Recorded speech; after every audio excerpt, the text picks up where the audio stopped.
Hey Merfolk fans, thank you for joining me. I'm here with a replay of the third round of a Modern Friendly League. Looks like I won the die roll this time, so I'm going to play first. This is an easy keep. Little land heavy, but with 2 Lords and a Mutavault and AEther Vial, no way I can mulligan this hand. Looks like the opponent kept 7 as well, so hopefully it was a good match. We're going to open Island into AEther Vial with the intention of playing out one of our Lords next turn.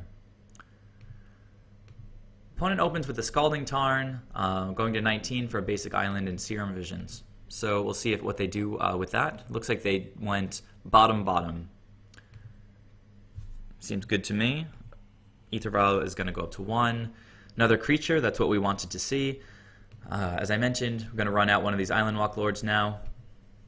Get some pressure established early. Opponent plays a mountain. That's a little bit of a bummer, since red usually means that our fishies are going to get cooked. But he goes ahead with Kiln Fiend here, and it makes me even happier that I drew into that Harbinger. AEther Vial gets to go up to 2, and we drew another Island Walk Lord. I'll play Mutavault for more pressure next turn. We're definitely going to have access to Island Walk with this basic island on the opponent's side. So I'm just going to tap 2 islands to play out an Island Walk Lord here and swing for 3, unblockable. Opponent's going to go down to 16. We're going to leave AEther Vial up. In case this guy attacks, we want to be able to bounce him. Opponent's going to open with Gitaxian Probe and is probably going to be bummed out that I have this Harbinger in hand. Gitaxian triggers Kiln Fiend, makes him a 4-2. Opponent took a while looking at my hand, I think, if I remember correctly. Another Gitaxian Probe. These blue-red Kiln Fiend decks, I think, sometimes run green, if not always, for Blossoming Defense. Looks like he doesn't have it right now, though.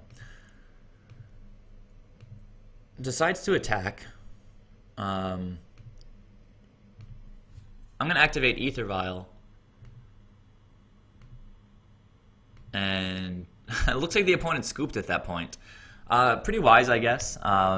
Timely scoop, because if he had nothing after Kiln Fiend and no way to protect it, then I had Island Walk with Overkill, because I've got 10 power on board with Merfolk, plus 4 from Mutavault is actually 14, plus another Lord. So a lot of damage. The opponent scooped it up, and that was a really fast game 1.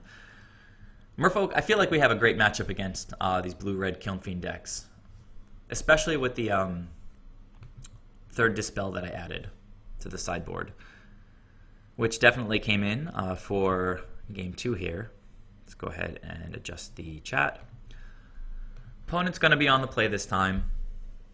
Now, let's see.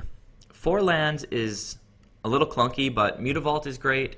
Harbinger is really great. Spreading Seas can turn them off of red.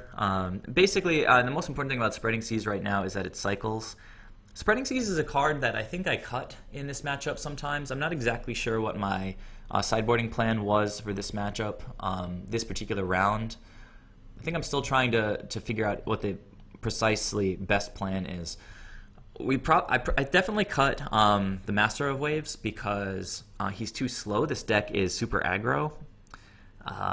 So yeah, I don't know. We have a Spreading Seas in the opening hand. Let's see if it came in handy or not. The opponent kept, and I'm going to keep. So, Breeding Pool turn 1 for a Serum Visions.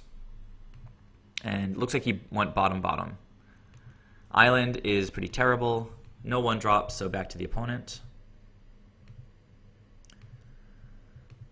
Okay, Steam Vents going down to 16. Probably a Kiln Fiend, maybe a Thing in the Ice. There's the Kiln Fiend.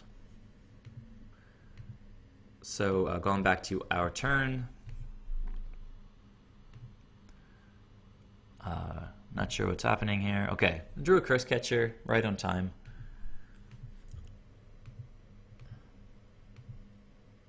So at this point, I guess I was thinking the Lord of Atlantis by himself doesn't really do anything. Let's go ahead and try to take the opponent off of Team or Battle Rage. Draw another card with Spreading Seas. Hopefully get a better idea of what we'll have to work with. So Silvergill Adept, I mean, without AEther Vial, it's really slow. It looks like the opponent has more access to red mana. So he gets another Steam Vent. He's already down to 13 life. So we can consider the Spreading Seas as having done some damage to the opponent. Another Kiln Fiend. Swinging with Kiln Fiend number 1.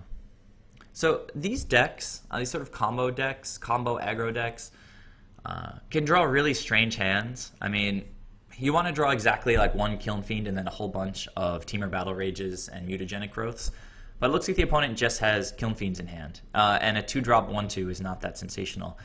I, on the other hand, have drawn 6 lands. I'm going to open with Cursecatcher just for a little protection. And then I think probably just bounce Kiln Fiend number 1 with Harbinger. Whenever there's a tapped creature, we usually want to get value where possible with Harbinger.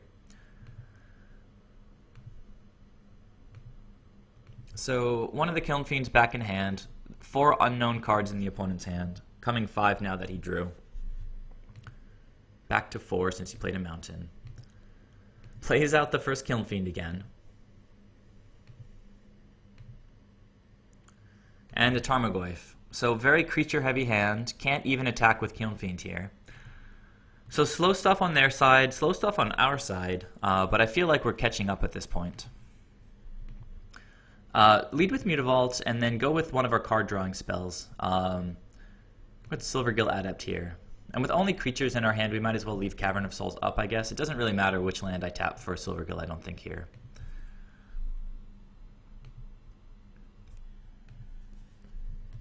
I think I revealed the Island Walk Lord, and I did. Drew another Island Walk Lord. So at this point, we're really close to just killing the opponent. We've got, let's see, 3/3/2/2, so it is 10 damage with Merfolk, and then another 3, 13. 13 damage, so it's Xaxes, but then we have another Island Walk Lord, another Mutavault, more bounce. So feeling decent about this position.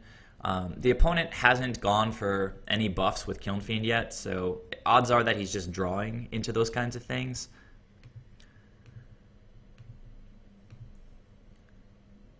So since I've got another Island Walk Lord, I decided to be conservative.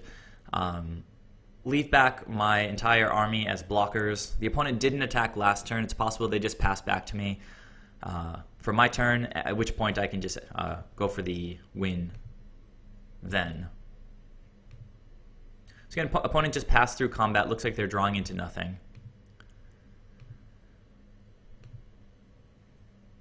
Oh, I'm sorry. Something I forgot. No, the reason I didn't cast anything last... Wait, I'm sorry. No, I was thinking about Harbinger with 4 mana last turn, and I guess that was an option, but didn't go that way. I drew an Echoing Truth, so things are just getting a little bit silly. I have even more backup against these guys. So I can play out an Island Walk Lord with Island and Cavern, leave mana up for Echoing Truth.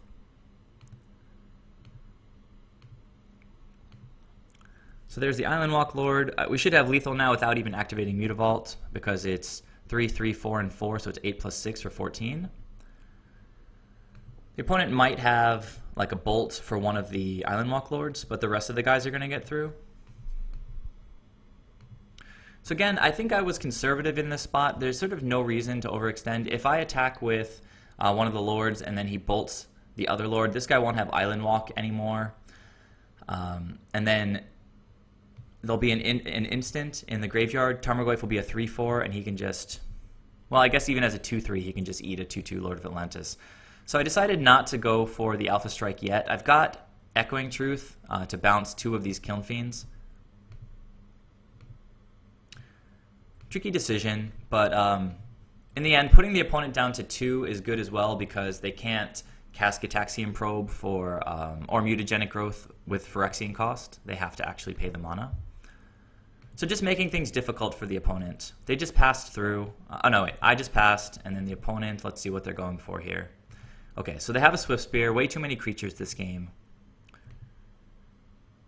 They have to attack, right? They don't really have options. Swing with all 4. No reason not to block. He's at 2, and I'm going to have at least 4 creatures. So, I still got Echoing Truth back up here. So, at that point, the opponent scooped.